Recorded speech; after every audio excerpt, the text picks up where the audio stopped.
Wait, which one? Oh, SMW? Another. The National Weather Service in Upton, New York has issued a special marine warning for Sandy Hook, New Jersey to Fire Island Inlet, New York out 20 nautical miles, New York Harbor, until 10:15 p.m.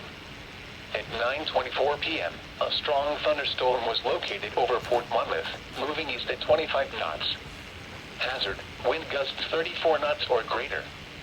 Source, radar indicated. Impact, small craft could be damaged in briefly higher winds and suddenly higher waves. The strong thunderstorm will be near Sandy Hook and Sandy Hook Bay around 9:30 p.m. Entrance to New York Harbor around 10 p.m. Boaters should seek safe harbor immediately until the storm passes. Wind gusts 34 knots or greater. High waves, lightning, and heavy rain are Talk to the expected window. with this storm. Lightning strike. If caught on the open water, stay below deck if possible. Keep away from ungrounded metal objects.